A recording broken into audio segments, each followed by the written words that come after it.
Hi, it's Paul Haddad, and in this video I'll show you how you can get results for buses.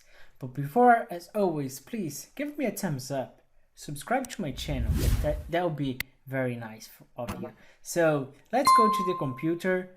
What I have here is a new file called read results buses, and here basically I have compiled our 13 bus and solve it. Okay, so again, using the same principle we used in the last video, that we used the circuit method to activate an element.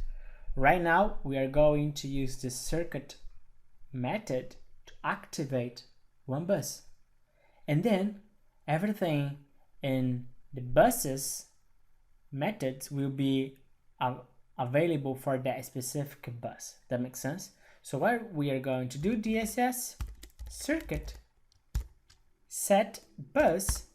Let's use the same one that we used before, 671. And now everything you do here, like DSS bus, will be related to that bus, as we saw when reading data of buses, right? So let me just stop here, and then I will right click, debug, and then what I can do here, DSS.bus. Let's see if we have power flow for that bus. Actually, let's say just the name first, just to make sure that that's the bus we have, 671. Perfect. And now let's say bus mag angle. Wow, we have here for that bus 6 values, because that bus is a 3-phase bus, isn't it? Let's see. Notes 1, 2, 3. Perfect. So Vmag per unit, for instance, for each of the phases, we have 3 phases. So you can go ahead here and explore everything you have as results. You have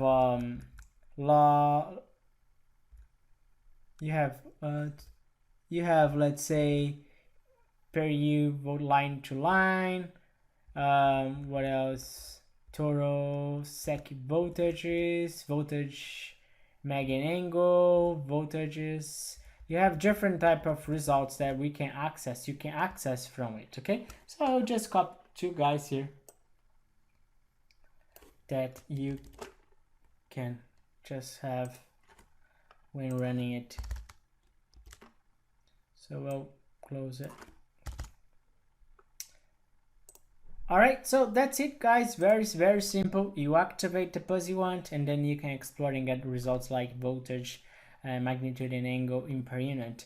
So that's all I have for this video. Again, give me a thumbs up, subscribe to my channel, and I hope to see you in the next video.